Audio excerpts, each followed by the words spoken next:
নিজের বোরিং ভাবটা দূর করার জন্য বক্সের মধ্যে ফুল সাউন্ড দিয়ে গান শুনছিলাম আর মনের সুখে নাচতেছিলাম। হঠাৎ কে জানি বেলকনিতে ঢিল দিল। আমি বক্সের সাউন্ড কমিয়ে বেলকনিতে গেলাম। দেখি অনেক বড় বড় একটা ইটের কণা কারো মাথায় পড়ে সে এতক্ষণে শেষ হয়ে যেত। আমি বাইরে তাকিয়ে দেখি পাশের বাড়ির ছাদ থেকে একটা মেয়ে দাঁড়িয়ে আছে, আমার দিকে তাকিয়ে আছে কেমন একটা রাগী ভাব নিয়ে। আমি জোরে বললাম, ঢিল দিয়েছে কে জানে? জানি, কে? আমি। সাহস কত বড় দেখছেন? নিজে ঢিল মেরে আবার কি করে বলে আমি ঢিল মারছি? বলবো না তো কি করব? তুই যে এত জোরে সাউন্ড দিয়ে গান শুনতেছস আর এদিকে আমার যে ঘুমের সমস্যা হইতেছে সেটা খেয়াল রাখোস। আমি মনে মনে ভাবলাম, আরে এই মেয়ে তো গায়ে পড়ে ঝগড়া করতে আসছে, আমিও কম না, দেখে কতক্ষণ ঝগড়া করতে পারে। আমার ঘরে আমি গান শুনতেছি, তাতে আপনার কি? কি তোর সাহস তো কম না? জানিস আমি কে? কি আবার যত সব আজাইরা মেয়ে? তোরা যে বাসায় থাকস এটা কার বাসা জানোস? এটা আমার কাকার বাসা। এখন বললে সাথে সাথে তোদের বের করে দিবে। ভাবলাম যদি বলে দেয়, আর যদি বলে বাসা ছেড়ে দিতে, পরে কি হবে? ধুর, আমি হার মানবো না, পরেরটা পরে দেখা যাবে। বলেন বলেন, তাতে আমার কিছু যায় আসে না। বক্স একটা না 10টা লাগিয়ে শুনবো। দাঁড়া, তোরে দেখাচ্ছি মজা। এই বলে আরেকটা ইটের কণা হাতে নিয়ে ঢিল দিয়ে বসলো। আমি প্রস্তুত ছিলাম না, ভাবছিলাম ভয় দেখাবে, কিন্তু না, ডিরেক্ট মেরেই দিল আর সোজা আমার হাতের এক সাইডে গিয়ে লাগলো। সাথে সাথে সেখান থেকে রক্ত বের হওয়া শুরু করলো। আমি দৌড় দিয়ে ঘরের ভিতরে চলে আসলাম, বক্স বন্ধ করে দিলাম। ভাবলাম মেয়েটা মনে হয় পাগল, পাগল না হলে কি করে এইভাবে ঢিল মারতে পারে। কেটে যাওয়া অংশটা ধুয়ে স্যাবলন লাগিয়ে ওয়ান টাইম ব্যান্ডেজ লাগিয়ে নিলাম। ব্যালকনিতে উকি দিয়ে দেখি মেয়েটা আছে নাকি। দেখি এই কড়া রোদের মধ্যে বসে আছে। পাগল নাকি? থাক, পাগলকে ডিস্টার্ব করে লাভ নেই। ভাবলাম কোনো সুস্থ মানুষ এরকম করতে পারে না। যদি ঢিলটা মাথায় লাগতো তাহলে এতক্ষণে আকাশে থাকতাম। এমন সময় কে জানি দরজায় টোকা দিল। খুলে দেখি মা, বাবা আর ছোট বোন। মা আমার হাতে ব্যান্ডেজ দেখে বলল, কি রে তোর হাতে ব্যান্ডেজ কেন? আরে দরজায় একটা আঁচড় লাগছে। ভালো হয়েছে, খুশি হয়েছি। আমার বোনের নাম মরিয়ম, মার নাম আসমা, আব্বার নাম আব্দুল হাসান। আমি মরে গেলেও তো তুই খুশি হবি। হয়েছে, চুপ কর, এখন ঘরে ঢোক।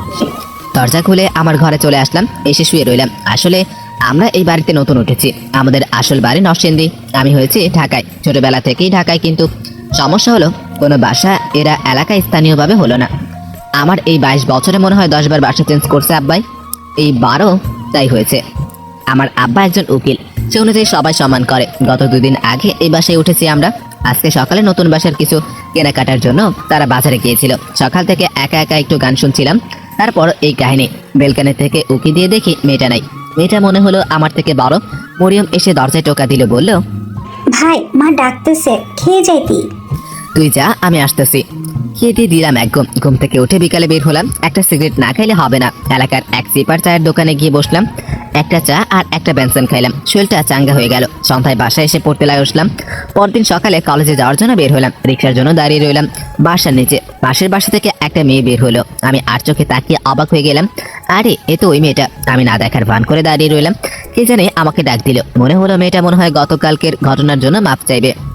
ওই দেখে যা। আমাকে ডাকছেন? হুম। আমি কাছে গিয়ে দাঁড়ালাম। মেয়েটি বলল, গতকাল কি তুই ফুল সাউন্ড দিয়ে গান শুনছিলি? আমি মনে মনে ভাবলাম, এখন যদি বলি আমি, তাহলে আবার মার দিবে নাকি? তার চেয়ে ভালো না করে দেই।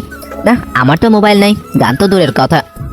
মিথ্যা কথা বলবি না। মোবাইল যদি পাই তাহলে মোবাইল কিন্তু আমার। না মানে মোবাইল আছে, কিন্তু গান আমি শুনি নাই, সত্যি বলছি। মিথ্যা কথা বলার আর জায়গা পাস না। আমার স্পষ্ট খেয়াল আছে তুই ছিলি এটা। সত্যি বলছি আপু। থাপড়াইয়া সবগুলো দাঁত ফালাইয়া দেব আবার মিথ্যা বললে। সরি আপু, মাফ করে দেন। নেক্সট টাইম যদি এরকম জোরে সাউন্ড দিয়ে গান শোনস তাহলে তোর খবর আছে। চর খাওয়ার আগে ভাগ। আমি সেখান থেকে রিক্সা নিয়ে চলে আসলাম। ভাবলাম মাফ চাইবে, কিন্তু হলো কি, আমি মাফ চেয়ে কুল পাই না। ধুর, এসব আলতু ফালতু মেয়েদের থেকে দূরে থাকাই ভালো। কলেজ থেকে এসে লিফটের জন্য ওয়েট করতেছি। আমাদের ফ্ল্যাট হচ্ছে 6 তলায়। তখন বাড়ির মালিকের ছেলের সাথে দেখা হলো। ওর নাম নিলয়। নিলয় ভাই বলল, সাকিব, কি খবর? সরি, আমার নাম সাকিব, বলতে ভুলে গেছি। এই তো ভাই, আলহামদুলিল্লাহ ভালো। আপনার? ভালো। কোথায় গিয়েছিল? কলেজে। তুমি জানি কোন ইয়ারে? Second year. ভালো করে পড়াশোনা করো। জি ভাই। তুমি বলে জোরে সাউন্ড দিয়ে গান শুনো? আরে ভাই তেমন কিছু না, একটু শুনছিলাম। গান শুনো ঠিক আছে, কিন্তু সাউন্ড কমিয়ে শুনো।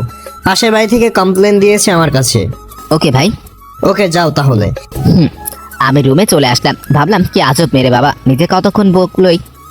আবার বাড়িওয়ালার কাছে বিচার দিল, আবার আমার হাতেও ঢিল দিয়ে কেটে ফেললো। এসব ফালতু মেয়েদের থেকে দূরে থাকাই ভালো।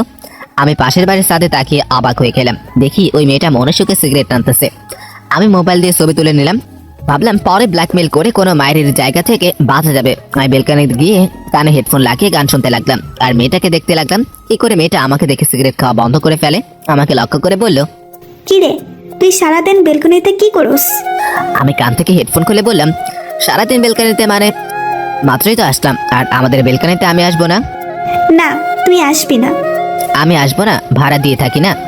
আবার মুখের উপর তর্ক করস? তর্কের কি আছে, আমাদের বেলকানিতে আমি আসবো না, তোকে আসবে। যত সব আছেরা কথাবার্তা, আপনার নামে বাড়িওয়ালার কাছে বিচার দিব। আমি আজাইরা কথাবার্তা বলি? হুম।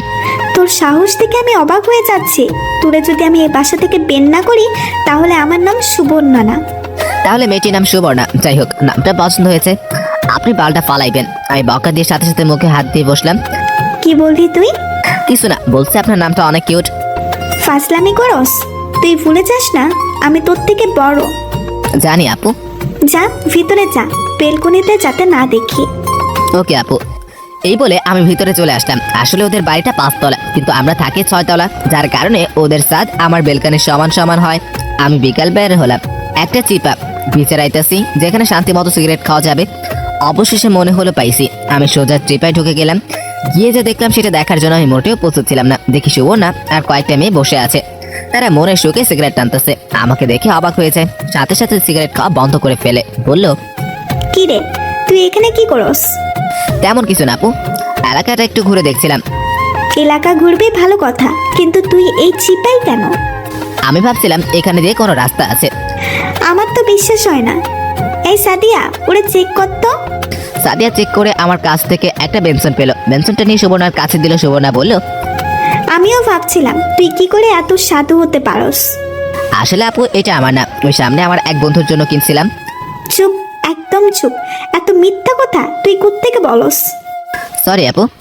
তুই যে সিগারেট খাস এটা সোজা তোর বাপের কাছে বিচার চাইবে। কিন্তু আপনিও তো খান। আমার সাথে তোর তুলনা?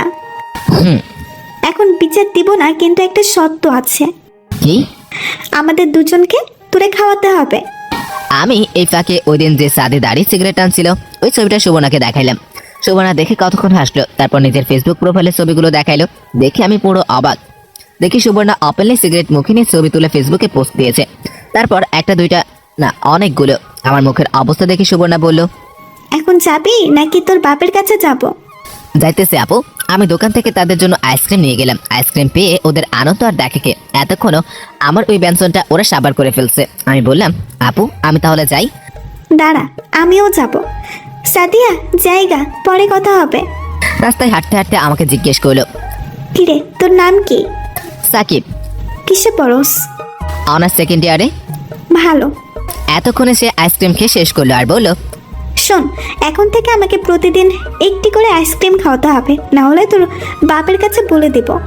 আমি এমন কথা শুনে অবাক হয়ে দাঁড়িয়ে রইলাম। আমার অবস্থা দেখে সুবর্ণা হেসে শেষ। আমি তার হাসির দিকে অবাক হয়ে তাকিয়ে রইলাম। এইটা কোনো মেয়ে হাসছে নাকি কোনো পরী হাসছে সেটাই ধরা মুশকিল। হাসতে হাসতে বলল, আরে মজা করছিলাম। মজা তো করবেনই, এখন একটা দোষ পাইছেন না। ওই দেখ তোর বাপ, এখন কিন্তু গিয়ে বলবো। দেখি আব্বা কার সাথে যেন কথা বলতেছে, কিন্তু সুবর্ণা আপু জানলো কি করে এটা আমার আব্বা? না আপু প্লিজ বললেন না, আপনি যা বলবেন তাই খাবো। ভয় পাস না, যা বলবো না। ধন্যবাদ আপু, আর ভুলেও আপনার সামনে পড়বো না। বলে দিলাম এক দৌড়। দৌড়ে বাসায় চলে আসলাম। কিছুক্ষণ পড়ালেখা করলাম। কিছুক্ষণ পর মরিয়ম একটা অঙ্ক নিয়ে আসলো, ওইটা সমাধান করে দিলাম। যে এবার জিএসসি দিবে আমি তাকে কিছুক্ষণ বুঝে অঙ্কটা সমাধান করলাম। যাওয়ার সময় বলল, ভাই 100 টাকা দে তো। 100 টাকা দিয়ে কি করবি? দে তুই, মজা খামো। বাইরে জিনিস খাইলে পেটে অসুখ করবে, যা ভাগ। দে ভাই। দাঁড়া, তোর মানি ব্যাগ কই? মানি ব্যাগ আমার টেবিলের উপর ছিল। ওইখান থেকে মানি ব্যাগ নিয়ে মানি ব্যাগ থেকে 100 টাকা নতুন নোটটা নিয়ে মানি ব্যাগ ঢিল দিয়ে ভেঙচি মেরে চলে গেল। আমি কিছু বলার টাইম পাই নাই। আমি ইশারের নামাজ পড়ে ফেসবুকিং করছিলাম। এমন সময় মা এসে বলল, সাকিব যা তো, মরিয়ম পাশের বাসায় সুবর্ণাদের কাছে গেছে। কোন সময় গেছে এখনো আসেনি, যা গিয়ে নিয়ে আয়, ওর কয়দিন পর পরীক্ষা। ওইখানে কি করে? জানি না, কার বলে বার্থডে। ওইখানে যেতে দেও কেন? চিনি না জানি না। তার এক ক্লাসমেট থাকে ওই বাসায়, আমি যেতে দেই নাই, পরে সুবর্ণা এসে নিয়ে গেছে। সুবর্ণা আবার কে? পাশের বাড়ির বাড়িওয়ালার বড় মেয়ে। আমি যেতে পারবো না। জানা অনেক রাত হয়ে গেছে। কত তলার কোন ফ্ল্যাটে? 4 তলার বাম পাশের ফ্ল্যাট। যাইতেছি। মা চলে গেল। ওই বাসায় গেলে আবার যদি সুবর্ণার সাথে দেখা হয়, পরে আবার কি জানি হয়। যাই হোক, আমি শরীরের বডি স্প্রে মেরে বের করলাম, পাশের বাড়ির দরজার মধ্যে দিয়ে ঢুকলাম। ভাবলাম সিঁড়ি দিয়ে ওঠা যায়। আমি 2 তলায় উঠলাম, খেয়াল করলাম উপর থেকে কি জানি গান গাইতে গাইতে নিচে নামতেছে। আমাকে পাশ কেটে চলে গেল। মনে মনে ভাবলাম, মনে হয় বেঁচে গেছি। এই বাসা সব মেয়েই মনে হয় সুবর্ণার মতোই হবে। এইসব মেয়েদের থেকে দূরে থাকাই ভালো। কিন্তু না, মেয়েটি মনে হয় কিছু বলল। এই যে শুনছেন? জি, আমাকে বলছেন? হ্যাঁ, আপনাকে আপনাকে আগে তো এই বাসায় দেখি না। এখানে কি করছেন? আমি পাশের বাসায় থাকি, এখানে এসেছি সুবর্ণা আপুদের বাসায়। কিন্তু এ বাসায় তো কোনো সুবর্ণা থাকে না। কি বলেন? আমার মা তো বললো 4 তলার বাম পাশের ফ্ল্যাটে থাকে। আপনার মা কিছু জানে না। সুবর্ণারা থাকে এই বাড়ির পরের বাড়িতে। না, এই বাসায় থাকে। শুনেন, আমি এই বাসায় 10 বছর ধরে থাকতেছি। আমি জানি না? কিন্তু মা তো বললো, আর আমিও দেখছি সুবর্ণা এই বাসায় থাকে। বললাম না এই বাসায় থাকে না। এখন যদি আপনি উপরে যান তাহলে আপনার নামে কমপ্লেন দিব। আপনি এই বাসায় চুরি করার জন্য ঢুকছেন। এই মেয়ের এই কথা শুনে আমি কথা বলার বাসা হারিয়ে ফেলেছি। মেয়েটি বলে কি দেখো, জানতাম মালিক যেমন ভাড়াটিয়া ওই রকমই হবে। কি বলবো কিছুই বুঝতেছি না। আমি বললাম, স্যার আপনি গিয়ে বলেন। মেয়েটা আমার হাত ধরে চিৎকার করতে থাকে, চোর ধরেছি, চোর চোর চোর। ছাড়েন আমাকে, ছাড়েন ছাড়েন বলছি। উপর থেকে এক মেয়ে এসে বলল, মিলি, কি হচ্ছে এখানে? আমি চেয়ে দেখি সুবর্ণা। যাক, মনে হলো বাঁচা গেল। তার মানে শয়তান মেয়েটার নাম মিলি। আপু, চোর ধরেছি। আপনাদের ফ্ল্যাটে চুরি করতে আসছে। মিলি, ওকে ছাড় আর নিচে যা। সবার সাথে এরকম করতে নেই। যাচ্ছি আপু। মিলি চলে গেল। আমি বললাম, আপু আমি কিছুই করি নাই। ও আমাকে কথার প্যাচে ফেলে চোর চোর বলতেছিল। এই কথা শুনে সুবর্ণা কিছুক্ষণ হাসে বলল, তোর মতো বোকা আমি দেখিনি। একটা পিচ্ছি মেয়ে তোকে কি না বোকাটাই বানালো। এই বলে আরো কতক্ষণ হাসলো। আমি বোকার মতো দাঁড়িয়ে রইলাম। সুবর্ণার হাসিটা আমার খুব ভালো লাগছে। সুবর্ণা একটা আধুনিক ডিজাইনের 3 পিস পরছে, একেবারে তাকিয়ে থাকার মতো। 3.5 তাকিয়ে থাকলেও মনে তৃপ্তি মিটবে না। কিন্তু আমার তো বড় আপু লাগে, আমি কেন তাকাতে যাব? সুবর্ণা বলল, বল, কেন আসছিস? মরিয়মকে নিতে। ও, উপরে আয়। আমি সুবর্ণার পিছনে পিছনে ওদের ফ্ল্যাটে গেলাম। মরিয়মকে ডাক দিল, মরিয়ম আসলো। সুবর্ণা মরিয়মের হাতে একটা ব্যাগ ধরিয়ে দিল। আমি মরিয়মকে নিয়ে আসার সময় জিজ্ঞেস করলাম, তুই সুবর্ণা আপুদের সাথে এত তাড়াতাড়ি ফ্রেন্ড করলি কিভাবে? সুবর্ণা আপুর ছোট বোন আমার ক্লাসমেট। ও, তুই সুবর্ণা আপুর নাম জানলি কোথা থেকে? মা বলছে। সুবর্ণা আপুকে আমার খুব ভালো লাগে। কেন? আমাদের সাথে খুব হাসি খুশি থাকে আর অনেক অনেক মজার কথা বলে, যেগুলো শুনলে তুইও হাসতে হাসতে শেষ হয়ে যাবি। ভালো। আমি বাসায় এসে রাতে শুয়ে শুয়ে ফেসবুক চালাতেছি। অনেক কষ্টে সুবর্ণার আইডি বের করি, তাকে ফ্রেন্ড রিকোয়েস্ট পাঠাই। এভাবে কিছুদিন চলে যায়। একদিন রাতে সিগারেট খাওয়ার জন্য আমাদের বাসার ছাদে গিয়েছিলাম। গিয়ে যা দেখলাম তা বিশ্বাস করার মতো না। দেখি সুবর্ণা আপু আর নিলয় ভাই অন্তরঙ্গ হয়ে বসে আছে, আর কি যেন কথা বলছে। আমি মোবাইল বের করে কয়েকটা ছবি তুললাম। কিছুক্ষণ পর দেখলাম সুবর্ণা আপু রেগে গেল আর কাঁদতে লাগলো। আমি তেমন কিছুই বুঝলাম না। মনে হলো সুবর্ণা আপু চলে যাবে, তাই আমিও চলে আসলাম। ভাবলাম সুবর্ণাকে এই ছবি পাঠিয়ে কিছু টাকা কামানো যাবে। আমি বাসায় এসে রাতে 1টার সময় দেখি সুবর্ণা আপু অ্যাক্টিভ। আমি নক দিলাম, এই প্রথম। হ্যালো আপু, আমি সাকিব। কিছুক্ষণ পর মেসেজ আসলো। কি বল? আমি তাদের অন্তরঙ্গ ছবিটা পাঠিয়ে দিলাম। কি চাস বল? আমি একটা নাম্বার দিয়ে বললাম, এই নাম্বারে 5,000 টাকা পাঠিয়ে দিন। মনটা ভালো না, জ্বালাস না। এখন আমি কি করব? টাকা দেন, না হলে ছবি ভাইরাল। কিছুক্ষণের মধ্যে দেখি বিকাশ অ্যাকাউন্টে 5,000 টাকা চলে আসলো। আমি বুঝতেই পারছি না কি হচ্ছে। টাকা চেক করে দেখি সত্যি সত্যি টাকা দিয়ে দিছে। আমি বিছানা থেকে উঠে নাচা শুরু করলাম। ভাবলাম সুবর্ণা আপু হয়তো ভালো হয়ে গিয়েছে। এমন সময় আমার মোবাইলে কল এসছে। দেখি সুবর্ণা আপুর নাম্বারে ফোন ধরলাম। হ্যালো, আসসালামু আলাইকুম। কে? ওয়ালাইকুম আসসালাম, আমি সুবর্ণা। আপু আপনি এত রাতে? আমি। কিছু বলবেন? তুই যে ছবিটা তুলেছিলি ওই ছবিটা এখন ডিলিট কর। টাকা যেহেতু দিয়েছেন ছবি অবশ্যই কাটবো। তুই আমার থেকে টাকা নিছিস না, এর থেকে ডাবল আমি তোর থেকে নিব। দেখবো দেখবো। আজকাল আমার মনটা ভালো না দেখা বেঁচে গেলি। এই বলে ফোন কেটে দিলাম। বিছানায় শুয়ে ভাবতে লাগলাম, যাক অবশেষে সুবর্ণা আপুকে একটু শাস্তি দিতে পারলাম। যাক, মনটা অনেক শান্তি লাগতেছে। পরদিন সকালে কলেজে গেলাম। কলেজ থেকে রিক্সা নিয়ে আসতেছি, দেখি সুবর্ণা এক জায়গায় বসে আছে। আমি রিক্সা থেকে নেমে 2টা আইসক্রিম নিয়ে কাছে গিয়ে বললাম, ধরেন আপু। আপু আমাকে দেখে একটা মুচকি হাসি দিল আর হাতে একটা আইসক্রিম নিল। আমি দাঁড়িয়ে দাঁড়িয়ে আইসক্রিম খাওয়া দেখলাম। আপু আমাকে ইশারায় বসতে বলল। আমি পাশে বসলাম, কিন্তু অনেকখানি দূরেই বসলাম। আমি বললাম, আপু একটা কথা বলতে পারি? বলবো? না, চুপচাপ বসে থাক। ওকে। অনেক সময় পর হয়ে গেল, ততক্ষণে আমার আইসক্রিম খাওয়া শেষ। আমি বসে মোবাইল টিপতেছি। কিছুক্ষণ পর আমি বললাম, আপু সিগারেট আনবো? না, ছেড়ে দিয়েছি। এই বলে আপু দাঁড়িয়ে আমাকে ঠাস ঠাস করে 2টা চড় দিল। আমার হাসি মুখটা উড়ে গেল। আমি ফ্যাল করে তাকিয়ে রইলাম আপুর মুখের দিকে। আপু বলল, তোর সাহস হয় কি করে আমাদের অন্তরঙ্গ ছবি তুলতে? তোর কয়দিন হয়েছে এই বাসায় আসছিস?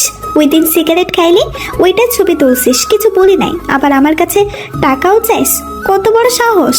এই বলে আমাকে আরো 2টা চড় দিল। আমার চোখ দিয়ে পানি চলে আসলো। আমি কিছুই বলছি না, নিচের দিকে তাকিয়ে রইলাম। আমি মানিব্যাগ থেকে 5,000 টাকা হাতে নিয়ে দিয়ে দিলাম। দে আমার টাকাতে। গতকাল মনটা ভালো ছিল না বলে তোকে কিছু করিনি, না হলে রাতেই তোকে একটা শিক্ষা দিয়ে ছাড়তাম। সরি আপু। রাগ তোর সরি। আর যদি জীবনে তোকে আমার আশেপাশে দেখি তাহলে তোর খবর আছে, আর তোকে এই সপ্তাহের ভেতরে বাসা ছাড়তে হবে। প্লিজ আপু, বাড়িতে কিছু বললেন না। আপনি যা বলবেন আমি তাই করব। প্লিজ আপু। তোর কিছুই করা লাগবে না, তুই শুধু আমার সামনে পড়িস না। আপু আর জীবনেও আপনার সামনে আসবো না। যত সব স্যাসরা মানুষ, কোত্থেকে যে এগুলো আসে। আর শোন, তোকে যেন আমার বেলকনিতে না দেখি। আচ্ছা। সুবর্ণার মোবাইল কে জানে কল দিল। কথা বলতে বলতে চলে গেল। আমি বোকার মতো বসে রইলাম। কোথা থেকে যে কি হয়ে গেল, মোবাইলটা বের করে দেখি চরের দাগ হয়ে গেছে। এমন দাজ্জাল মেয়ে আমি জীবনেও দেখি নাই। মনটা সত্যি অনেক খারাপ হয়ে গেল। একটা সিগারেট ধরাইলাম, অনেকক্ষণ বসে রইলাম। বাড়িতে গিয়ে কি করব? মা যদি চরের দাগ দেখে তাহলে আমার খবর আছে। না, চরের দাগ এখনো চাই নাই। কি করব কিছুই বুঝতে পারছি না। সন্ধ্যার প্রায় কাছাকাছি দেখি সুবর্ণা আপু আবার আসতেছে। এসে আমাকে বলল, তুই বেহাইয়ার মতো এখনো এখানে বসে আছিস? তোর লজ্জা শরম বলতে কিছু নেই? আপনার প্রবলেম কি? আমাকে মারছেন, এরপরও আপনার ঝাল মিটে নাই? না, তোরে আমি সারাদিন মারলেও মনের জাল মিটবে না। তুই যা এখান থেকে, না হলে কিন্তু আরেকটা দিব। না, আমি যাব না। আপনার মন চাইলে আপনি যান। যাবি না? দেখাচ্ছি মজা। এই বলে সুবর্ণা আমাকে মারতে আসলো। আমি হাত ধরে কাছে টেনে এনে বললাম, আমি যাব না, কারণ একটু পর আমার গার্লফ্রেন্ড আসবে আমার সাথে দেখা করতে, বুঝছেন? এই বলে সুবর্ণার হাত ছেড়ে দিলাম। তোকে দেখে নিব আমি, তোকে দেখে নিব। বলতে বলতে এক রিকশায় উঠে চলে গেল। আমি কিছুক্ষণ বসে রইলাম। দেখি সামি আসতেছে। সামি আমার ক্লাসমেট, সে এই এলাকায় থাকে। এসে বলল, কি রে দোস্ত, কি খবর? ভালো না। কি হয়েছে? তেমন কিছু না। তোর সাথে যে দেখলাম একটু আগে, একটা মেয়ে কথা বলছে, তাকে চিনিস? চিনি, আমাদের পাশের বাড়ির বড় আপু। তুই ওই বাসায় কি জন্য গেছিস? তুই শেষ। কি শেষ বুঝিয়ে বল। এই মেয়ের নাম সুবর্ণা না? আচ্ছা, সুবর্ণা আপুর সম্পর্কে যা জানিস সব বল। তুই যে বাসায় থাকোস ওই বাসার মালিকের ছেলে কিন্তু নিলয় ভাই। তো নিলয় ভাই সুবর্ণা আপুর ভালো সম্পর্ক ছিল। নিলয় ভাই মনে হয় বলেছিল সুবর্ণাকে বিয়ে করবে 4 থেকে 5 বছর আগে। বলছিল সুবর্ণা ওয়েট করবে নিলয়ের জন্য। কিন্তু এই কিছুদিন আগে নিলয় ভাইয়ের একটা ভালো চাকরি হয়েছে। এখন বলে নিলয় আর বিয়ে করবে না সুবর্ণাকে, কারণ সুবর্ণার বলে বয়স বেশি হয়ে গেছে। তাহলে এই ব্যাপার। কিন্তু তুই কি করে জানলি এত কথা? আমি মনে মনে এই কারণে সুবর্ণা আপু এরকম খিটখিটে খারাপ মেসেজ দেখায়। আমার মা আর নিলয় ভাইয়ের মা বান্ধবী, যার কারণে মা মাঝে মাঝে তাদের বাসায় যায়। ও দোস্ত, সুবর্ণার চেহারা কিন্তু অনেক সুন্দর। তুই দেখ, চান্স নিতে পারস কিনা। আমি এই জীবনে অসম্ভব। আমি তোকে আমার গাল দেখিয়ে বললাম, দেখছিস কি করছে আমাকে? আরে ভাই, রাগ করিস কেন? তোর বড় না, তোর উপর একটু অধিকার খাটাতে আসবেই। আরে জ্ঞানে বসিস তো লাস্টের বেঞ্চে, ফেল করস প্রতি আরে। এখন আইসে আমার জ্ঞান দিতে। কথাটা কিন্তু খারাপ বলছি না। সিগারেট খাবি? দে। আমি আর স্বামী সিগারেট খেয়ে আমি বাড়িতে চলে আসলাম। কোনো রকম শুধু নিজের ঘরে ঢুকে দরজা বন্ধ করে দিলাম। মাকে বলে দিলাম খাবো না। রাতে কিছুক্ষণ পরে ঘুমিয়ে গেলাম। মনে করেন আপনি একটা ছেলের জন্য 4-5 বছর ধরে ওয়েট করতেছেন সে আপনাকে বিয়ে করবে বলে, কারণ আপনি তাকে ভালোবাসেন। এখন 5 বছর পর বলে সে আপনাকে বিয়ে করবে না, কারণ আপনার বয়স বেশি হয়ে গেছে। সুবর্ণার ক্ষেত্রে সেটাই হয়েছে। নিলয়ের জন্য সে তার অর্ধেক জীবন দিয়ে দিয়েছে। সুবর্ণার বয়স 25 বছর। এতদিনে তাকে কত মানুষ দেখতে আসছে, নিলয়ের জন্য সে তাদের না করে দিয়েছে। আর ফ্যামিলির বড় বোকা, কত কথা শুনতে হয়েছে সুবর্ণার। কিন্তু ওই দিন রাতে নিলয়ের কথা শুনে সুবর্ণা অবাক হয়ে যায়। নিলয় বলে তাকে বিয়ে করতে পারবে না। এই কথা শুনে সুবর্ণা অনেক কাঁদে। নিলয় যে তার সাথে এমন একটা চিট করবে এটা সে কল্পনাও করতে পারেনি। নিলয় তার জীবনটা শেষ করে দিয়েছে, কিন্তু সুবর্ণা এখনো আশা ছাড়েনি। একজন না একজন সুবর্ণার জন্য আসবেই। কয়েকদিন ধরে সুবর্ণাকে পাশের বাড়ির এক ভাড়াটিয়া অনেক জ্বালাইতেছে। গতকাল রাতে সাকিব নক দিয়ে একটা ছবি পাঠিয়ে বলে 5,000 টাকা দিতে। কিছুক্ষণ আগে নিলয়ের সাথে সম্পর্ক শেষ করে আসে, যার কারণে মনটা খারাপ ছিল। তাই কোনো চিন্তা ভাবনা না করে টাকা দিয়ে দিয়েছিল। কিন্তু আজকে সুবর্ণা তাকে ইচ্ছা মতো ধুলাই দিয়েছে। পিসি ছেলে, কথা বলে বেশি। আরেকদিন সামনে আসুক, আচ্ছা মতো আর কিছু ধুলাই দিব। এমন সময় সুবর্ণার মা ঘরে প্রবেশ করলো। সুবর্ণা খেয়াল করলো তার মার চোখে মুখে রাগের আগুন জ্বলছে। দিলি তো সব শেষ করে। কি শেষ করলাম? এতদিন তুই নিলয়ের জন্য তুই সব শেষ করে দিলি, কোনো লাভ হলো? আর তুই আমাদের মান সম্মান সব শেষ করে দিলি। নিলয় যে এত বাটপাড়ি চিটারি করবে আমার সাথে সেটা কি আমি জানতাম? তোরে কতবার বলেছিলাম বিয়েটা করে নে, শুনলি না আমার কথা। পাড়ার মানুষের সামনে মুখ দেখাবো কি করে? আমার কিছু করার আছে এখানে? তুই কি করবি? সব জ্বালা আমার। যদি আমার কথা মতো বিয়ে করতি তাহলে আজ এমন ভোগান্তি পোহাতে হতো না। আর যাতে নিলয়ের আশেপাশে তোকে না দেখি, আল্লাহ আল্লাহ করে যাতে তোর কেউ দেখতে আসে, সব শেষ করলি তো তুই। এই বলে সুবর্ণার মা বের হয়ে গেল। সুবর্ণার মনটা খারাপ হয়ে গেল। ধুর, ভালো লাগে না কিছু। যাই সাত থেকে ঘুরে আসি। সাদে এসে এক কোণায় বসে মোবাইল টিপতেছে। এখন একটা সিগারেটকে অনেক মিস করতেছে সুবর্ণা। সাকিবের ফ্ল্যাটের দিকে তাকিয়ে দেখে সাকিব গেলকানিতে বসে গিটার বাজাইতেছে। সাকিব সুবর্ণাকে দেখে চলে গেল। সুবর্ণা হেসে শেষ। ছেলেটি মনে হয় সত্যি অনেক ভয় পাইছে। সুবর্ণা বাসায় এসে ঘুমিয়ে যায়। আমি পরদিন সকালে কলেজে গেলাম। কলেজে গিয়ে স্বামীর সাথে দেখা। কিরে, কি খবর? ভালো, চল ওই জায়গায় বসি। চল। আমি আর স্বামী একসাথে বসে কথা বলতেছি, এমন সময় দেখি স্বামীর গার্লফ্রেন্ড আসছে, সাথে আরেকটি মেয়ে। আমাকে দেখে সালাম দিল। আমি সালামের উত্তর দিলাম। স্বামীর গার্লফ্রেন্ডের নাম জাকিয়া। জাকিয়া বলল, ভালো। স্বামী তোরা কথা বল, আমি যাই। আরে বস না, আমিও তো যাব। ওকে। স্বামী আর জাকিয়া উঠে চলে গেল। একটু দূরে গিয়ে বসলো। নাদিরা বলল, ভাইয়া বুঝতে পারি। বসেন, আমার একটু কাজ আছে, আমাকে এখন যেতে হবে। এই স্বামী যাই, পরে কথা হবে। আমি রিক্সা দিয়ে বাসায় আসতেছি। এদিক ওদিক তাকিয়ে দেখলাম একটা ব্যাংক। মনে হলো আরে আমার তো কোনো ব্যাংক অ্যাকাউন্ট নাই, যাই ব্যাংক থেকে ঘুরে আসি। রিক্সা দাঁড় করিয়ে ব্যাংকে ঢুকে গেলাম। তাকিয়ে দেখি অনেক মানুষ। কার কাছে যাব? সামনে একজনকে বললাম, ভাই আমি নতুন একটা ব্যাংক অ্যাকাউন্ট খুলবো। 3 তলায় জমির ভাইয়ের সাথে দেখা করেন। আমি 3 তলায় এসে জমির ভাইয়ের টেবিলের দিকে গেলাম। দেখি অনেক মানুষ। কি করব? আমি 2-1 জনকে টপকিয়ে বললাম, ভাই নতুন একটা অ্যাকাউন্ট খুলবো। এখান থেকে 4 টেবিল পরে। আমি 3টা টেবিল পাস করে দেখলাম 4 নাম্বারটা টেবিলকে অনেক দূরে, কিন্তু টেবিলটা খালি। আমি টেবিলের কাছে গিয়ে একটা চেয়ারে বসে পড়লাম। অনেকক্ষণ হয়ে গেল, কেউ আসছে না। ভাবলাম চলে যাই। চলে যাব এমন সময় একটা মেয়ে এসে বলল, কি লাগবে বলেন। আমি তাকিয়ে অবাক না হয়ে পারলাম না। দেখি সুবর্ণা আমার সামনে দাঁড়িয়ে আছে। এখন কি করব? আমি চেয়ার থেকে উঠে চলে আসতে লাগলাম। ওই দাঁড়া, কোথায় যাস? সেখানে আয়। আমি আবার কাছে গেলাম, চেয়ারে বসলাম। কি জন্য আসছিস? একটা অ্যাকাউন্ট খুলবো, জমির ভাই পাঠাইছে। কার জন্য? আমার জন্য। এই নে ফর্ম, আগামীকাল এটা পূরণ করে নিয়ে আসবি। রাখেন আপনার ফর্ম, আমি আর ব্যাংকের মুখই দেখবো না। তোরে বলছি না ফর্ম নিতে? ফর্ম পূরণ করবি, সাথে তোর আইডি কার্ডের ছবি নিয়ে আসবি। ওকে, এখন আমি যাই। এই বলে সোজা আমি বাসায় চলে আসতাম। আগে যদি জানতাম এখানে সুবর্ণা চাকরি করে, তাহলে সেখানে আমি জীবনেও যাইতাম না। এখন সামনে পড়লে আবার একটা ঝামেলা করবে, আর ভুলেও সুবর্ণার সামনে পড়া যাবে না। এইভাবে অনেক দিন চলে গেল। একদিন নিলয় ভাই এসে তার বিয়ের কার্ড দিয়ে গেল। দেখি আর 1 সপ্তাহ পর নিলয় ভাইয়ের বিয়ে। সুবর্ণা বেচারি মনে হয় কেঁদে কেঁদে শেষ। ঠিক আছে, এটা তার জন্য প্রাপ্য। আমাকে অনেক চালাইছে। আমি বিকালে বেলকারিতে গিয়ে গিটার বাজাইতেছি। নিচে তাকিয়ে দেখি সুবর্ণা এসছে। আমাকে লক্ষ্য করে বলল, কি রে, কি করিস? গিটার দেখিয়ে বললাম, পরে তুই আর ব্যাংকে যাস নেই কেন? আপনি তো বলেছিলেন আপনার সামনে না পড়তে। আরে মজা করছি। মজা করছেন? সামনে পড়লে পরে আবার মারতেন। আরে মারতাম না, তুই নিচে আয়, তোর সাথে এক জায়গায় যাব। না, আমি আপনার সাথে কোথাও যাব না। না গেলে পরে খবর আছে। ভালো হয়েছে, আপনার সাথে কোথাও যাব না। আয় প্লিজ। আসবো একটা শর্তে, আমাকে মারতে পারবেন না। ওকে মারবো না। আমি রেডি হয়ে নিচে দাঁড়ালাম। দেখি সুবর্ণা আসলো। আমি বললাম, কোথায় যাবেন আপু? চল দেখি কোথায় যেতে পারি।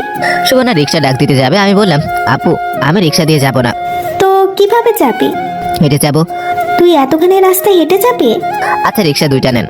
আমি তো 2টাই নিতাম। তোর মতো আবালের সাথে কে বসবে? সুবর্ণার এমন কথায় আমার মনের মধ্যে আঘাত লাগলো। আমার হাসি মুখটা কালো হয়ে গেল। কথাটা অন্যভাবে বলতে পারতো, যেমন, ওকে তুই যখন আমার সাথে বসবি না তাহলে 2টাই নেই, এভাবে কথাটা বলতে পারতো। বোনটাই হচ্ছে সুবর্ণার সাথে কোথাও না যাইতে। সুবর্ণা বলল, কিরে যাবি নাকি? রিক্সায় ওঠ। আমি রিক্সায় উঠলাম। মনটাই যাচ্ছে না কোথাও যাইতে। কিছুক্ষণ চলার পর একটা ফোন আসলো। ধরে দেখেছি আমি। কিরে, তুই কই? কেন? এলাকার পাশে একটা বাগান আছে না, ওইখানে আস। না রে দোস্ত, আসতে পারবো না। আয় না বেটা, অনেক মজা হবে। আমি আসি, জাকিয়া আছে, নাদিরাও আছে। না রে দোস্ত, এখন আসতে পারবো না। আমি এক জায়গায় যাইতেছি। তুই কোথায় যাইতাছস? জানি না, একটু পরে ফোন কর। রিক্সা থেকে নেমে সুবর্ণাকে জিজ্ঞেস করলাম, আপু কোথায় যাইতেছেন? কেন? তোকে বলছি না আমার সাথে আসতে? না, বলেন কোথায়? ওই যে সামনে বাগানে।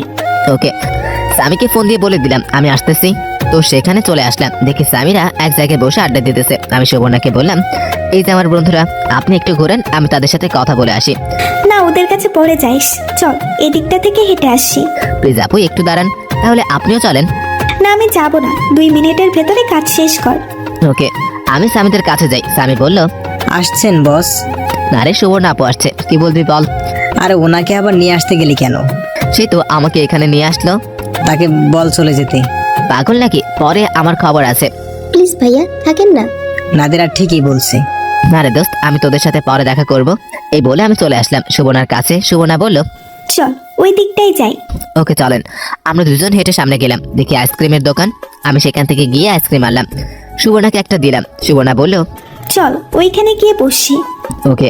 আমি আর সুবর্ণা গিয়ে বসলাম এক জায়গায়। আমি অনেকক্ষণ ধরে বসলাম। সুবর্ণা বলল, তুই কি আমাকে ভয় পাস? অনেক। ভয় পাবি কেন? আমি কি বাঘ না ভাল্লুক? না, আপনি অনেক রাগী, তাই আপনাকে অনেক ভয় করে। আরে না, হুম। আসলে তোকে অনেক মারছি সেজন্য সরি। আমি কিছু বলতে যাব, পেছন থেকে নাদিরা বলল, সাকিব ভাইয়া আপনার সাথে কথা ছিল। আমার সাথে? আপু একটু বসেন, আমি আসতেছি। আমি উঠে নাদিরার কাছে গেলাম। কি বলবা বলো? আপনাকে অনেক আগেই বলতে চাচ্ছিলাম এই কথাটা, কিন্তু সাহস হচ্ছিল না। বলেন। আমার আপনাকে ভালো লাগে। এমন কথা শুনে আমি অবাক হয়ে যাই। এই পর্যন্ত আমাকে কেউ বললো না আমাকে ভালো লাগে কিংবা আমাকে পছন্দ করে। আজ এমন কথা শুনে সত্যি অবাক লাগছে আর নিজেকে সত্যি ভাগ্যবান মনে হচ্ছে। নাদিরা খুব সুন্দরী। আমি মনে মনে এমন একটা মেয়েকে চাচ্ছিলাম। আমি বললাম, ভালো, এই প্রথমবার এমন কথা শুনে ভালো লাগছে। প্লিজ আপনার নাম্বারটা দেন। মোবাইল দিয়ে বললাম। আমি মোবাইলের মধ্যে আমার নাম্বার দিয়ে দিলাম। প্লিজ কল ধরেন। ওকে। তাহলে আমি যাই। সাবধানে যাইও। নাদিরা চলে গেল। এতক্ষণ সুবর্ণার কথা মনে ছিল না। চেয়ে দেখি সুবর্ণা বসে আছে। আমি গিয়ে বললাম, আপু চলেন বাড়ি যাই।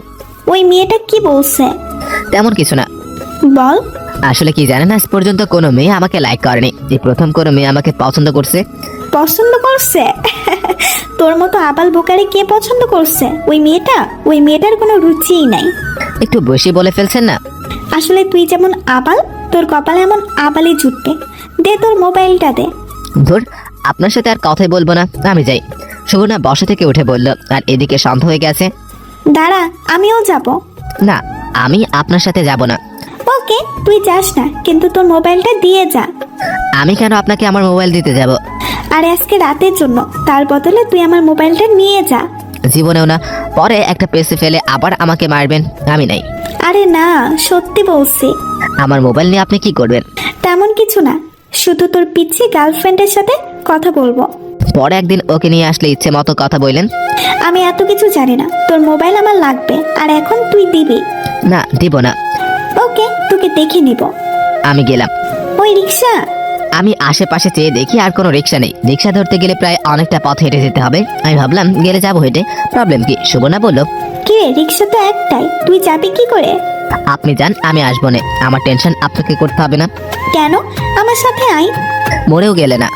আরে মামা চলেন। মামা, আপনি আপুকে নিয়ে যান, আমি আসতেছি। যা, তুই না আসলে আমার কি? ওই মামা চলেন। দেখি সুবর্ণা চলে যাচ্ছে। একটু সামনে গিয়ে রিক্সা দাঁড় করালো। সুবর্ণা রিক্সা থেকে নেমে সোজা আমার কাছে আসলো। আমার হাত ধরে টানতে টানতে রিক্সার কাছে নিয়ে গেল। বলল, ওঠ, রিক্সায় ওঠ। না, আমি উঠবো না।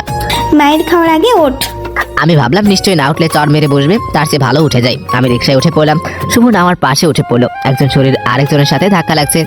আমি সুবর্ণার মুখের দিকে তাকালাম, দেখি সুবর্ণা জিনিসটা এনজয় করছে। আমি ভাবলাম ওর যদি কোনো প্রবলেম না থাকে তাহলে আমার কি প্রবলেম, আমিও এনজয় করি। যখন আমরা এলাকায় ঢুকি, সুবর্ণা বলল, মামা, রিক্সা দাঁড় করান। রিক্সা দাঁড় করাবেন কেন? এলাকায় ঢুকছস, এখন আমাকে আর তোকে যদি এভাবে কেউ দেখে তাহলে তোর 12টা বাজবে, আমার 12টা বাজবে।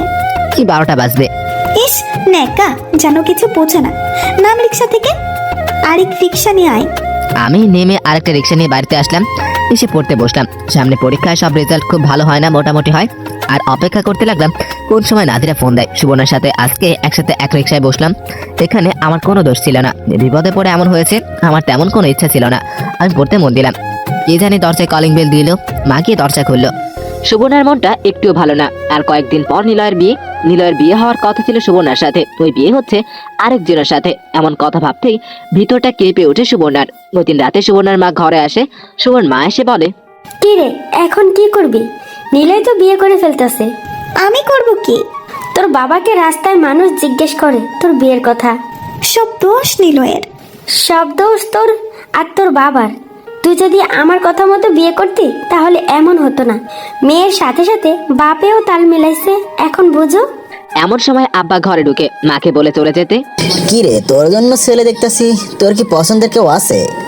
না আব্বু, আমি কি তোর জন্য ছেলে দেখবো? না আব্বা, আপনি আমাকে কিছুদিন সময় দেন, পরে আমি আপনাকে জানাইতেছি। তোরে 1 মাস টাইম দিলাম, 1 মাসের মধ্যে তুই কাকে বিয়ে করবি আমাকে জানাবি। ঠিক আছে আব্বু। 1 মাস পর আমি যাকে বলবো তাকেই বিয়ে করতে হবে। ঠিক আছে আব্বা। এই বলে ওর আব্বা চলে গেল।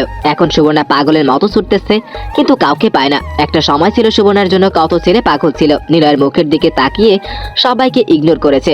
সেই নিলয় কুত্তার বাচ্চা এখন অন্যকে বিয়ে করতেছে। সুবর্ণা একজনকে পাইছে, সেটা আর কেউ না, সেটা হলো সাকিব। সাকিবকে যদি ভালো করে দেখেন তাহলে সাকিব ভদ্র, হ্যান্ডসাম, সব দিক দিয়ে পারফেক্ট। সমস্যা একটা, সেটা হলো বয়সে ছোট। কিন্তু সে কি সুবর্ণাকে ভালোবাসবে? ধর, কোনো মতে বিয়ে করতে পারলেই হবে। ভালোবাসবে না, তার কাছ থেকে ভালোবাসা আদায় করব। এখন কাজ শুধু সাকিবকে লাইনে আনা। আন্টি আসসালামু আলাইকুম, কেমন আছেন? ওয়ালাইকুম আসসালাম।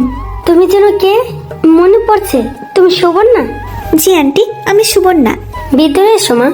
সুবর্ণা ভিতরে গেল, দেখে সাকিবের মা রান্না করছে। সুবর্ণা বলল, আন্টি মরিয়ম কোথায়? ওই রুমে। সুবর্ণা প্রথমে মরিয়মের রুমে গেল। মরিয়ম সুবর্ণাকে দেখে দৌড়ে এসে জড়িয়ে ধরলো। সুবর্ণাপু, তুমি আসছো? আমি তো বিশ্বাসই করতে পারছি না। তুমি কেমন আছো? জি আপু, অনেক ভালো। দেখি তুমি কি করতেছো। মরিয়ম সুবর্ণাকে অনেকগুলো ফুল দেখালো, যেগুলো মরিয়ম নিজের হাতে বানিয়েছে। তারপর কিছু বই দেখালো, যেগুলো সে পড়তেছে। আরো অনেক কিছু দেখালো। শেষমেশ পরীক্ষার কিছু সাজেশন দিয়ে সুবর্ণা মরিয়মের রুম থেকে এসে সাকিবের মার কাছে এসে দেখে সাকিবের মা রান্না করতেছে। সুবর্ণা গিয়ে সাকিবের মাকে হেল্প করতে লাগলো। আরে কি করতেছস? দাও আমি করি। আন্টি লুটুস, আমি খুব ভালো রান্না করতে পারি। আরে তুমি করতে যাবে কেন? তুমি আসছো, তুমি আমাদের মেহমান। আন্টি লজ্জা দিয়েন না, আপনি তো আমার মায়ের মতো, আপনাকে সাহায্য করা আমার কর্তব্য। মা, তুমি যেন কি করো? আন্টি আমি ব্যাংকে চাকরি করি। খুব ভালো।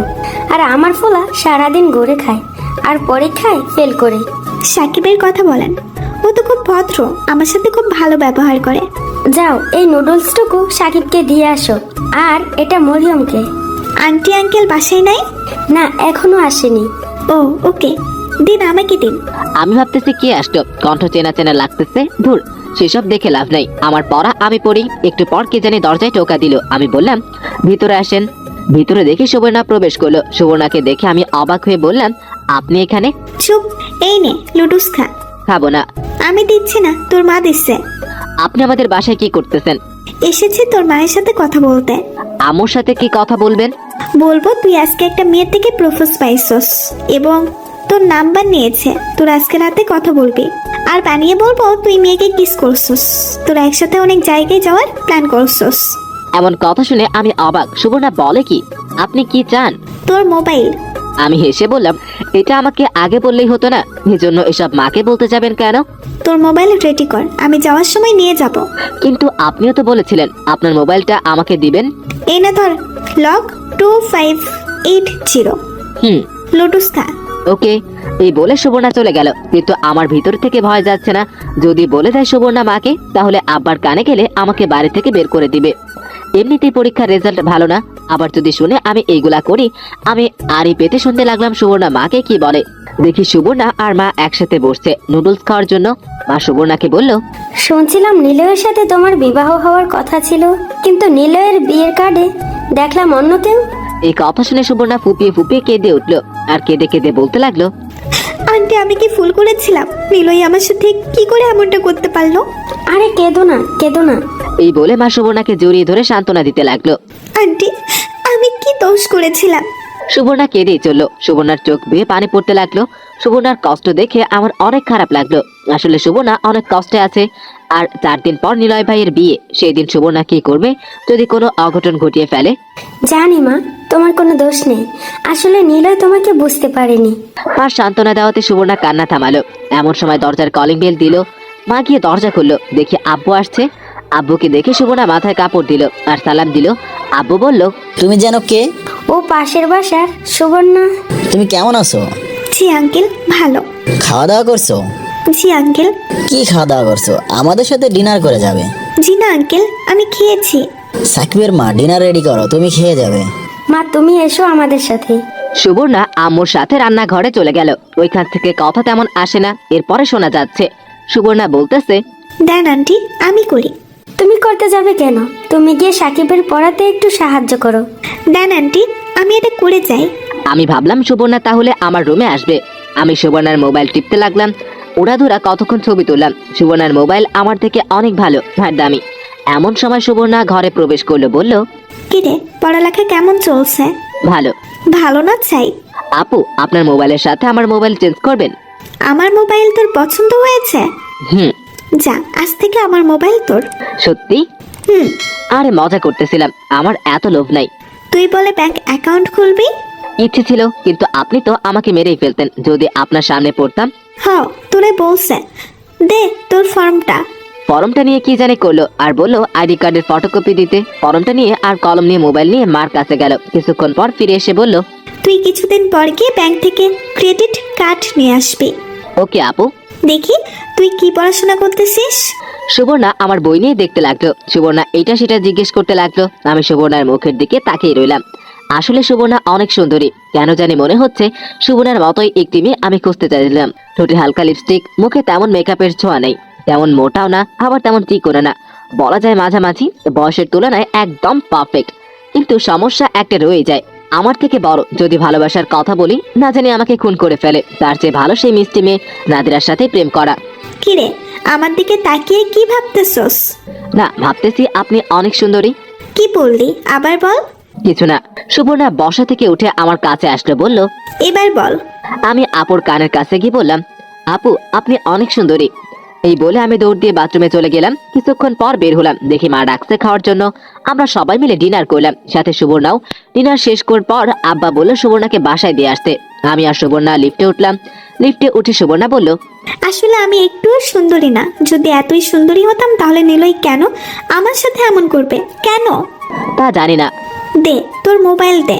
আমি আমার মোবাইল দিয়ে দিলাম। আমি সুবর্ণাকে বাসায় দিয়ে আসলাম। বাসায় এসে শুয়ে শুয়ে সুবর্ণার ফেসবুক আইডি দেখতেছিলাম। দেখি তার সিগারেট খাওয়া ছবিগুলো। কোনো কিছুই না ভেবে সেগুলো ছবি ডিলিট করে দিলাম। না জানি পরে কি করে। ধুর, দেখা যাবে। সুবর্ণা মোবাইল নিল কি জন্য সেটাই তো বুঝলাম না। রাতে তো নাদিরার ফোন দেওয়ার কথা, তাহলে কি নাদিরার সাথে কথা বলার জন্য নিয়েছে? ঘুমাই। সকালে ঘুম থেকে উঠে কলেজে গেলাম। গিয়ে স্বামীর সাথে দেখা। স্বামী বলল, তোর মোবাইল সুবর্ণার কাছে দিয়েছিস কেন? আমি দিতে চাইনি, জোর করে নিয়েছে। তুই জানলি কি করে? জানবো না। রাতে নাদিয়া তোর মোবাইলে ফোন দিয়েছিল, পরে সুবর্ণা ধরছে। ধরে নাদিরাকে অনেক বাজে কথা বলেছে যদি তোর আশেপাশে তোর দেখে তোর খবর আছে। মেয়েটি খুব আশা করে তোকে বলেছিল। আমি যদি জানতাম এরকম কিছু হবে তাহলে জীবনেও দিতাম না। আর সুবর্ণা আমাকে থ্রেট দিয়েছে, যদি মোবাইল না দেই তাহলে বলে দিবে আমর আর আমার নাদিরার কথা। কি বলবে?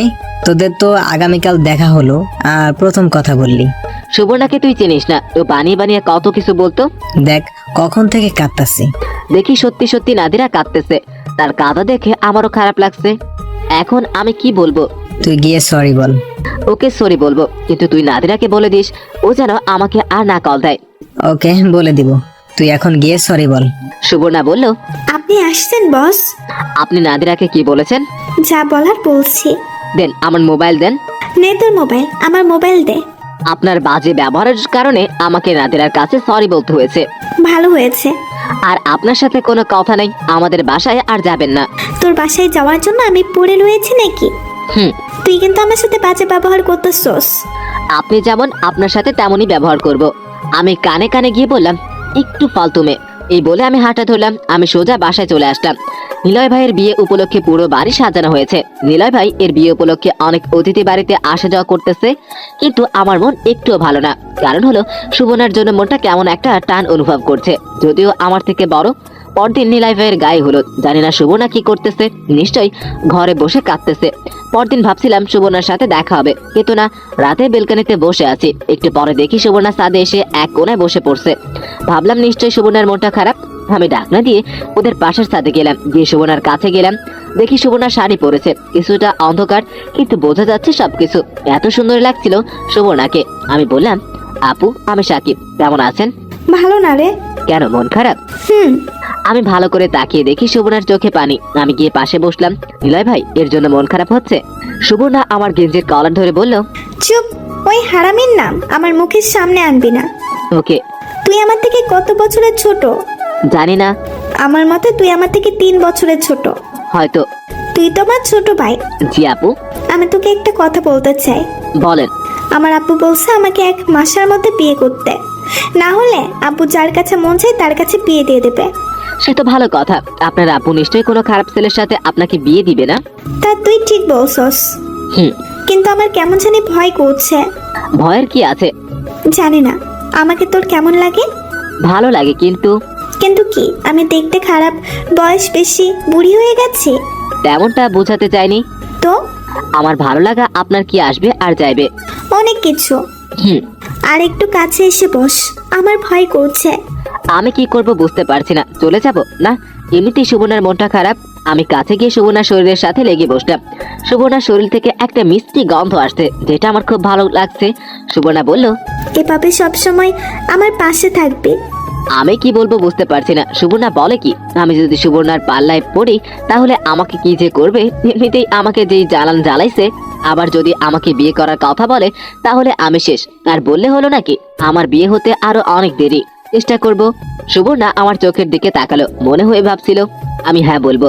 আর হ্যাঁ বলবো, আমি পাগল নাকি? সুবর্ণা আমার দুর্বলতার সুযোগ নিয়ে আমাকে পটাতে চাইতেছে। আমি নাই, এই মেয়ে যদি আমার কপালে আসে তাহলে আমার আর রক্ষা নেই, তার চেয়ে ভালো কেটে পড়ি।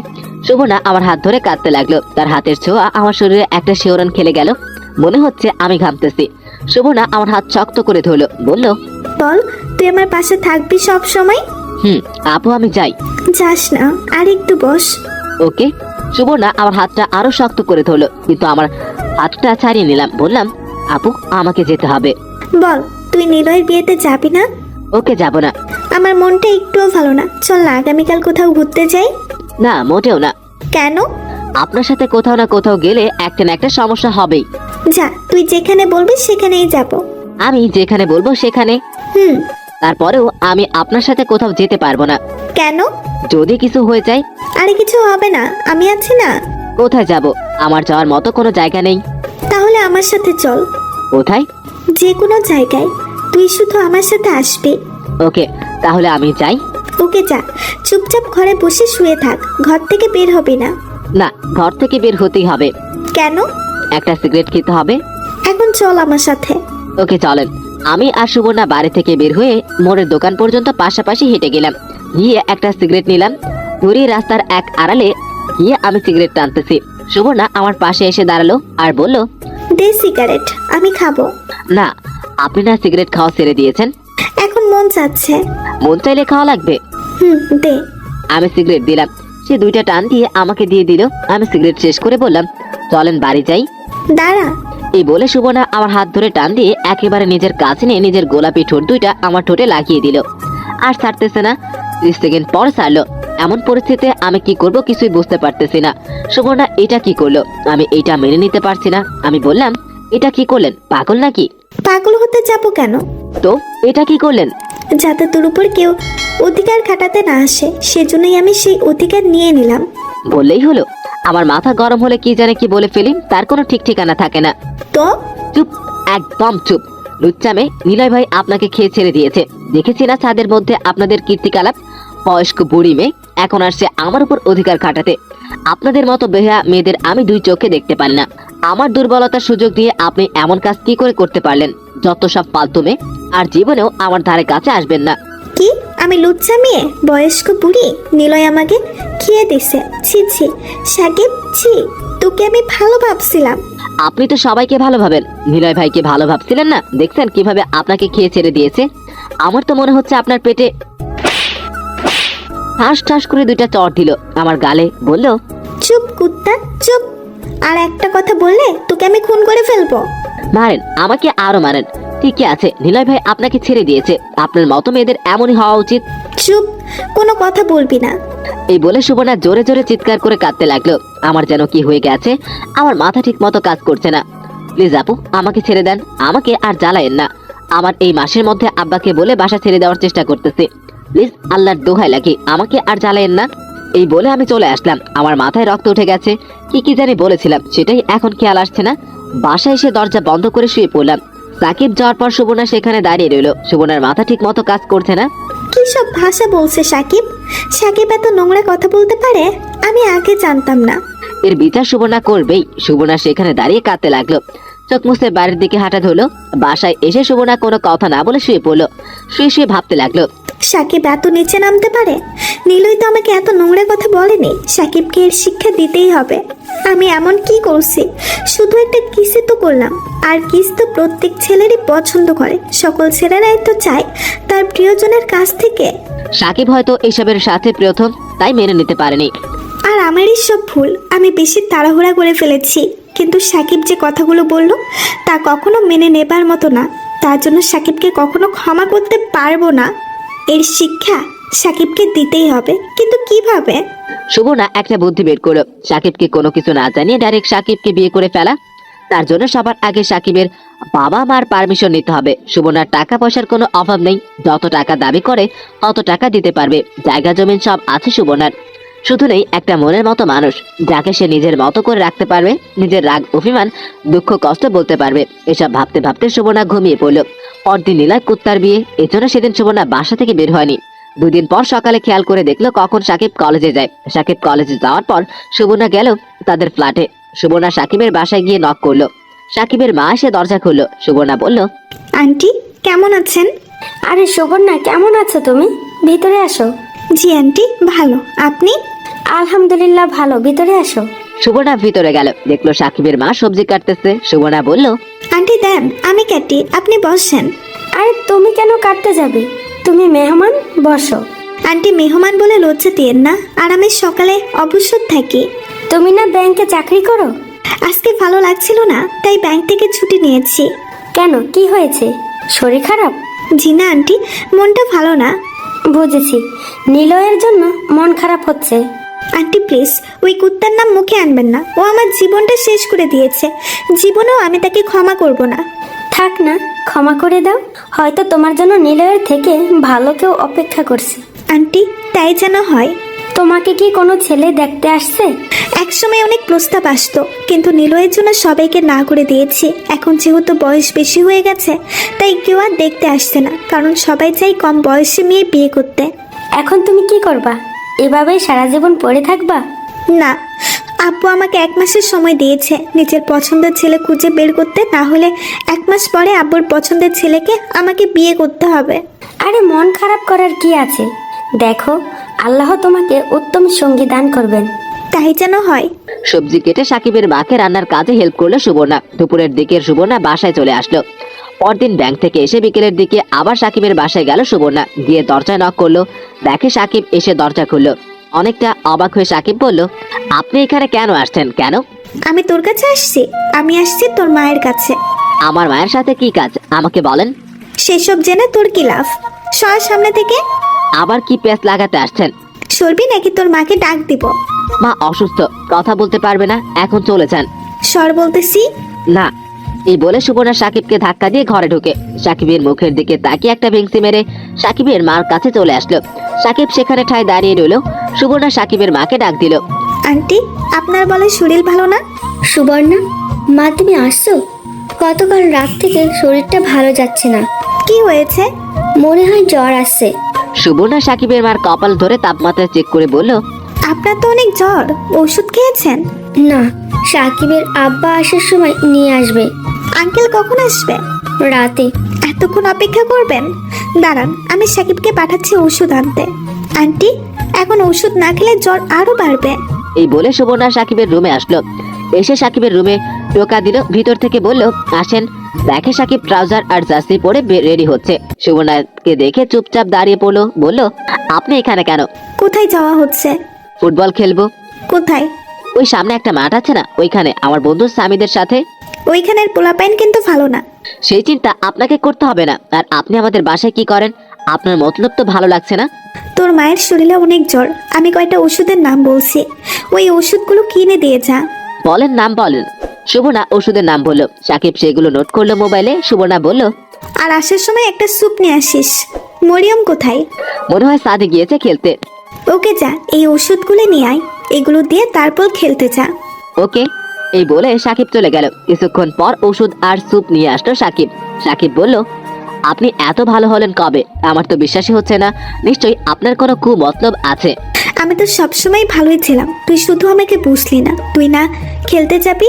যা, পারলে মরিয়মকে ডাক দিয়ে যা। এই বলে সুবর্ণা দরজা লাগিয়ে দিল।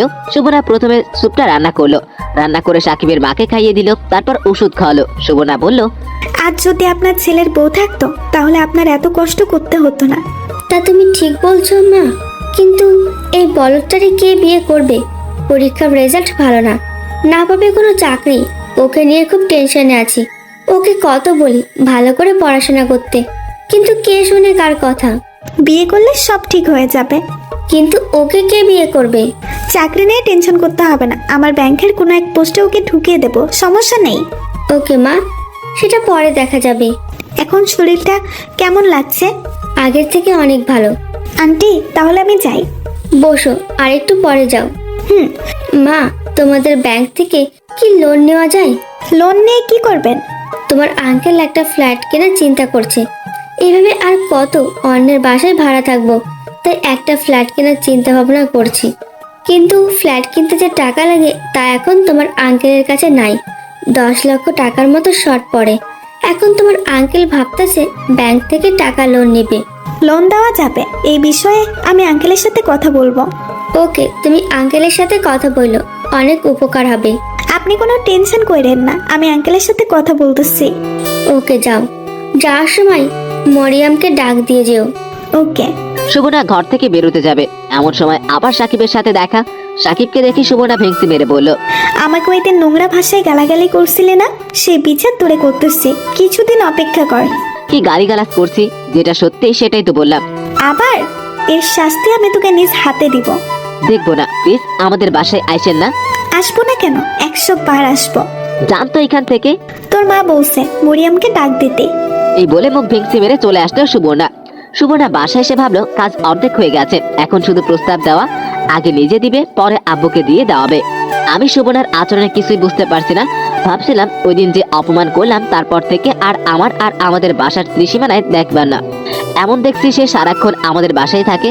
কি মুশকিল, আসতে মানা করি তারপরেও বেহার মতো আসবে। আসলে আসুক, তাতে আমার কি। এদিকে আমার পরীক্ষা চলতেছে, পরীক্ষা কেন জানি ভালো হচ্ছে, মনটাও খুব ভালো। রাতে আমরা সবাই একসাথে বৈশা খাইতেছি। মা বলল, তোর আব্বু একটা ফ্ল্যাট কিনতাছে। কোথায়?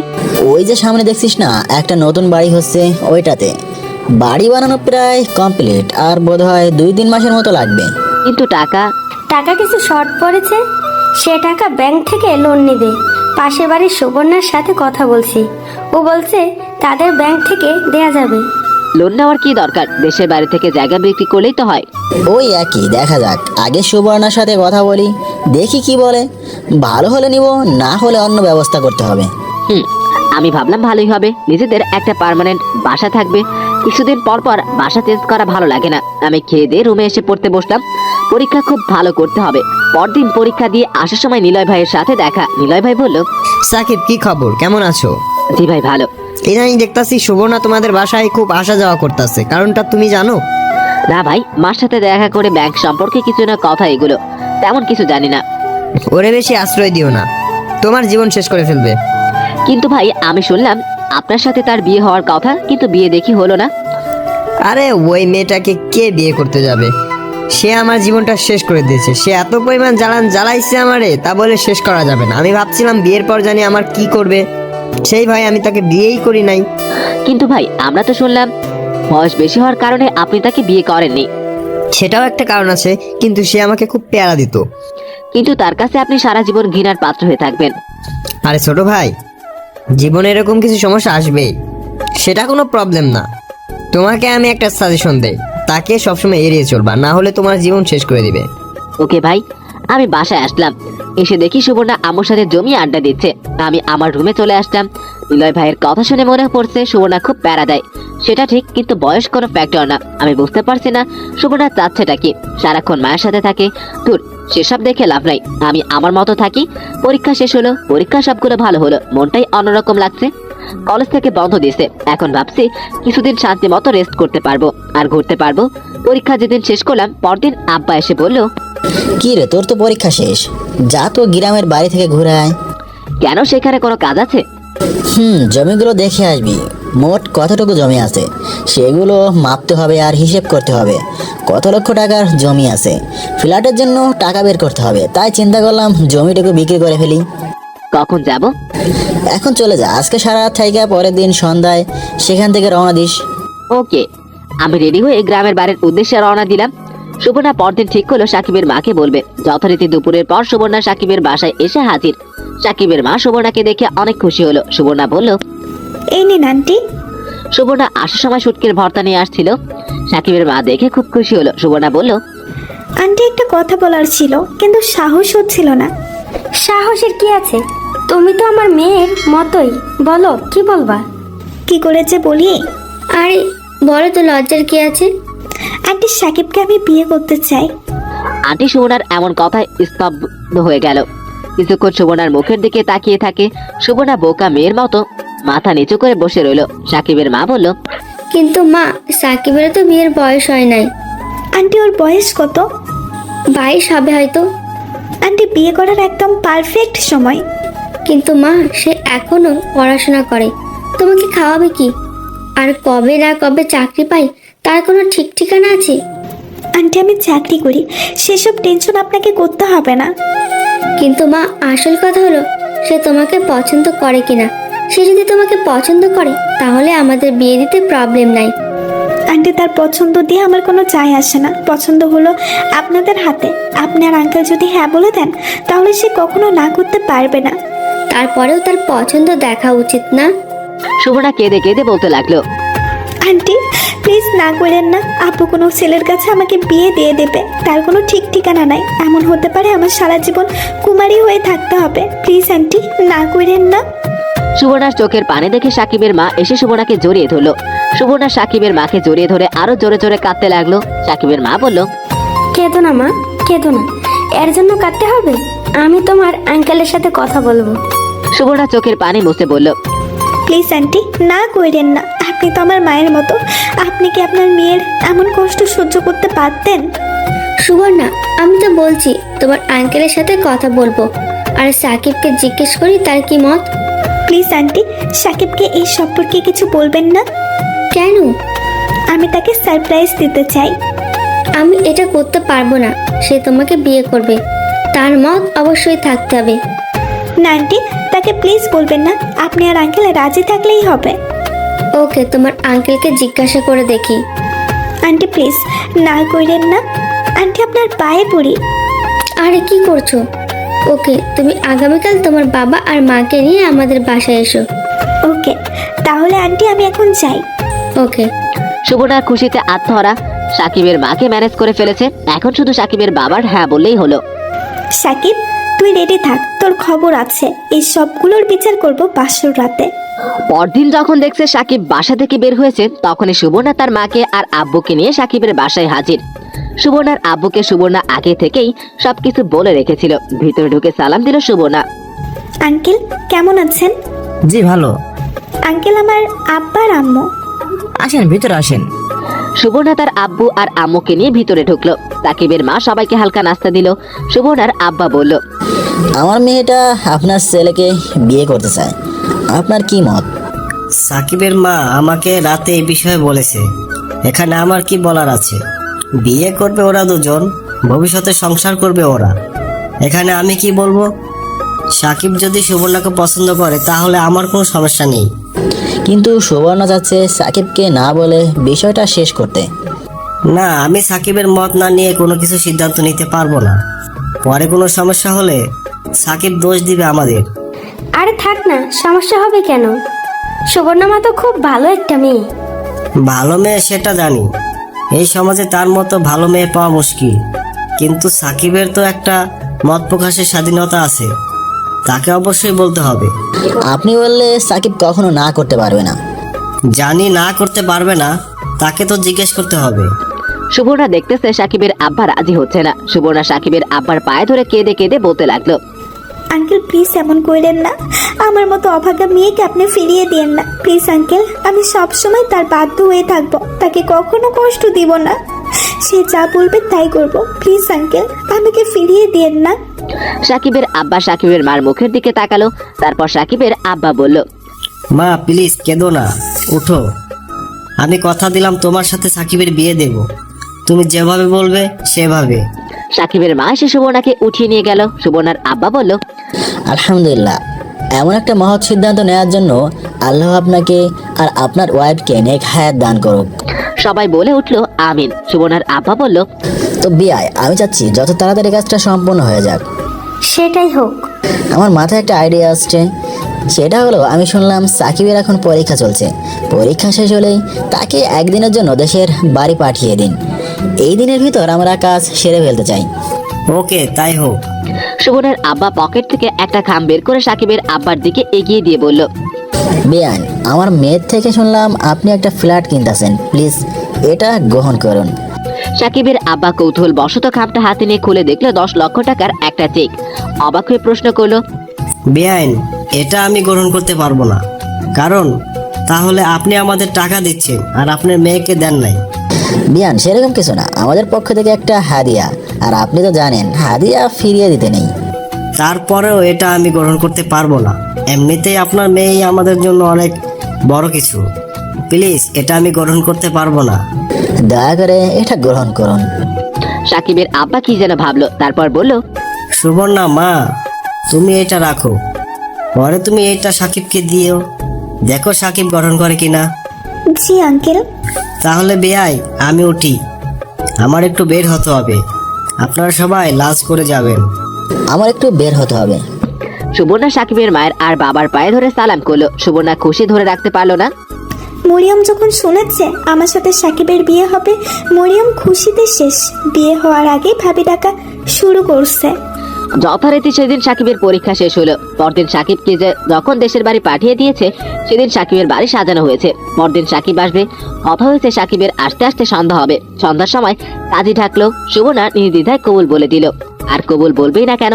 যার জন্য এত কষ্ট করলো তার জন্য কবুল বলতে কিসের আপত্তি?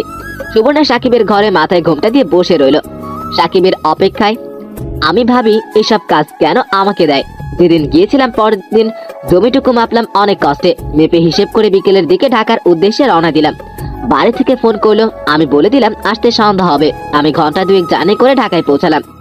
পৌঁছে বাড়ির উদ্দেশ্যে রিক্সা নিয়ে রওনা দিলাম। বাসায় পৌঁছে দেখি অনেক জুতা দরজা খোলা আছে। দেখি আমাদের ফ্ল্যাটটা সুন্দর করে সাজানো হয়েছে।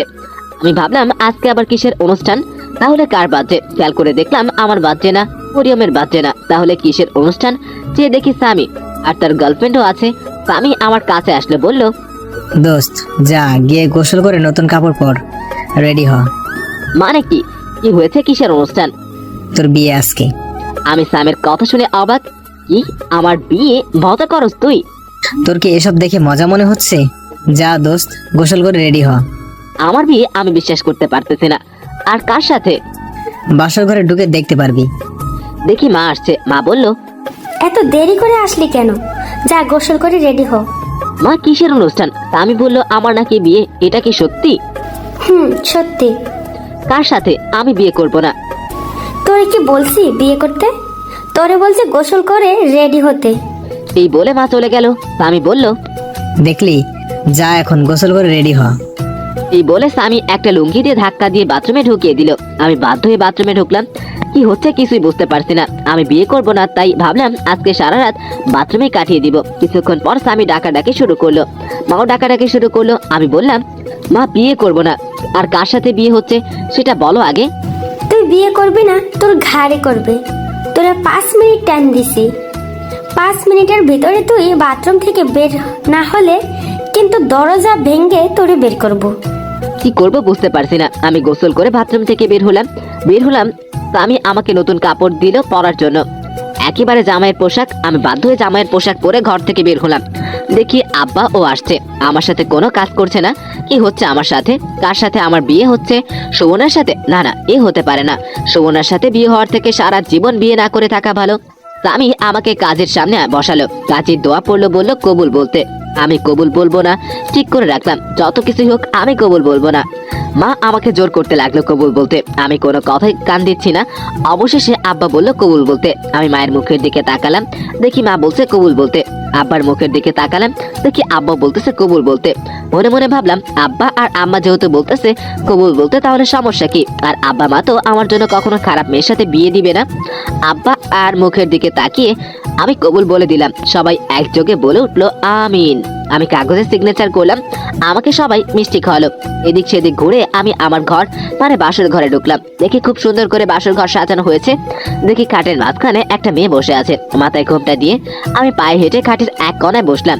আমি আমার কাপা কাপা হাতে পেটার ঘোমটা উঠালাম। ঘোমটা উঠে যা দেখলাম তাতে আমার পক্ষে মেনে নেওয়া সম্ভব না। দেখি আমার চিরচেনা শত্রু সুবর্ণা। হাই বন্ধুরা, গল্পটা কেমন লাগলো অবশ্যই কমেন্ট করে জানাবেন। আর পরবর্তী পার্ট গল্প শুনতে যারা এখনো চ্যানেলটিকে সাবস্ক্রাইব করেনি তারা অবশ্যই প্রেমের তাজমহল চ্যানেলটি সাবস্ক্রাইব করুন। আর ভালো থাকুন, সুস্থ থাকুন, আল্লাহ হাফেজ।